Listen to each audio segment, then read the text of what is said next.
Hi, and welcome to my channel. Today I'm going to talk about, I have in front of me two parts. Of course, whatever you want to call it, Supla. You can call it a round base or you can call it a round bag, two pieces that we will use to make also a round ring. You can say that in anything. You will be able to use a very simple method that I'm going to talk about. I work the circles in a spiral. Like I said, if you want to make a Supla, use the bag bases if you like, or make a bag, you can use them very easily. I prepared them to make a bag. I'm going to tell you how I did it. I'm going to talk about it. In my previous video, I'm going to show you how to make this bag. I told you. First of all, I told you I will talk about the dimensions roundish 30 by 30 centimeters. Both the same. I have worked. I used bast rope for this. I'll show you. Look, that's my raffia, one of my 200-gram raffia ropes. Look, she's knitting these two now. While I'm making the rest of my raffia rope, I'm going to use it. And when I knit it, I'll show you the texture of my rope. It's got a bit of a thick texture. I'm knitting this with a number 5 crochet. And there was a locator. You can make it with any rope you like. You can work. I'll tell you. I'll show you on a soft string. Size 3.5. I'm going to use a crochet. Paper rope when making soles if you're going to work a lot with crochet size. 3.5. You can work comfortably. Here's how it works. I also prepared something for you on how I did it. I'll show you the screen of it and the opportunity for you to get a picture. I'll give it to you. I'll put it aside. Now, first of all, we are going to make the magic ring. We're going to start with it. We're going to put one here. I'm going to pull a chain and I'm going to lock this place. Now take a look at this model that you've just seen. Let me zoom in. I'm going to call this a fake safety pin. I also worked with the single dense needles, as they say. You can do it any way you want, of course. You can work. It's up to you. Now, how do I make my thread per crochet? I fill up and sink into my ring. Look, I've got 3 of them on my tiara, 3 of them in one. I pull it all at once, and the first fake squeeze, I've created my needle. And I'm filling it up. And I'm using my second fake bobby pin. I'm doing it like this. My full ring, I'm going to put in 10 fake safety pins. I'm doing it. After I've done 10 of my fake bobby pins, I'll stretch the rope all the way I'm forming my ring. To the point where I am like this, I put on my locator. See the way without merging together, I'm going to knit it in a spiral, for it's going to be a model. I take this as the point. Look at it now. What we're going to work on is what we're going to work on. We're going to make needles and needles and needles. We're going to move forward by taking the top of our crochet. You see, I got to the first point, and I got 3 of them on my crown. I got 3 of them in one take, and I'm here. The first one in my next line. I've been there. I'm sinking right into the first one. And here I am. I'm going back to my crochet to keep my place. Look, I've sunk into the same point again. By now, each vertex is double, and I'm going to make this place. We're going to finish it. Look at each point 2 pins by inserting them twice. I'm doing it. Time after time, entanglement. Don't forget. Look at the point where I started.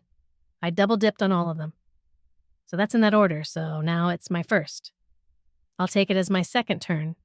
As I passed by, look at the head of my crown now, and I wrapped it around a double. I'm going to start by descending. I did that. As you can see, the first hill, I created my pair of points and set up my locator. I've got it on. I've got it wrapped around the head of my crochet now.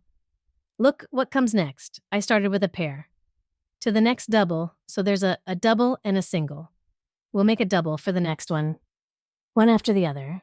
I've come as far as I started. Look, you're uncomfortable with the way it's curled up like this, so you don't have to use your hand to iron your hands like this. You can correct each row of your braid, as we call it. You can make corrections. We've already started to make a circle. It started. Now how do I move forward in this order? I took out my locator. Below a couple as single, we've practiced. We've practiced in this line. We're going to work in pairs. So immediately the first one, I'm sinking to the ground, determinant, I put it on. And the next one that comes, I'm sinking. And the next one that comes is a double. I'm sinking. It's 2-1-1. As a pair until the end of my turn, I'm going to move forward. I'll do it, then I'll do a couple. I did my second single, and now I'm a couple. And that's how it started to the point where I'm using my locator. Without touching his last one in front, I'll finish it to the point, and then I'm here. As far as I'm concerned, 2 singles and a couple. I've come by doing something we're all familiar with. I'm not going to show you more of what it is. The template I have prepared for you, I will continue to tell you about it. It's just this spiral that we made.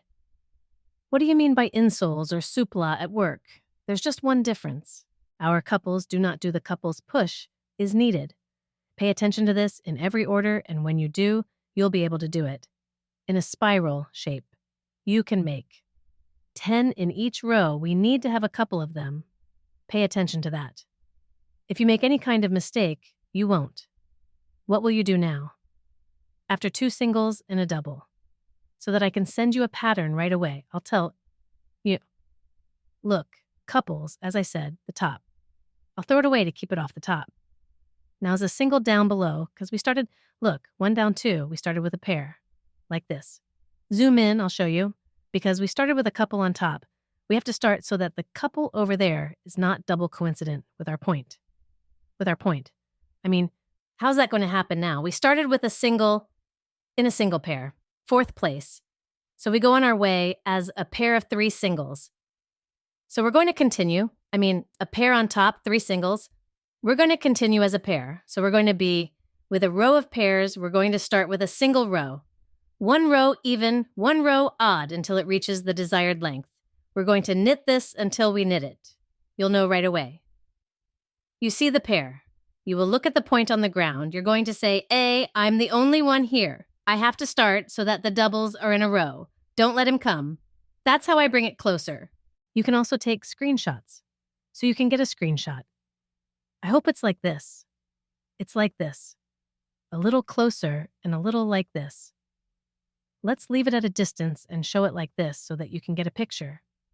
When this is what I've given you, this spiral round is called a supla.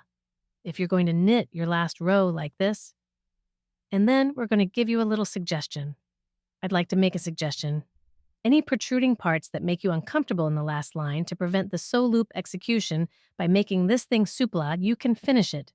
How to scroll the loop. Let me show you right now. Look at this.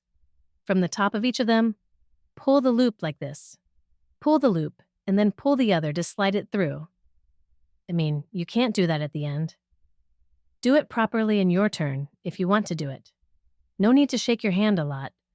No, your last row is also the last row of that stitch shift. When you do it, make it loose and spiral. You've made your picture into a beautiful picture. You can translate it. Like I said, I'm not going to show you the logic. I told you, like I said, this is my pattern. You can knit it any way you want to use it. I hope my video is useful for you. If you like my video that was useful, don't forget to subscribe to my channel. I would love to see you in my next video about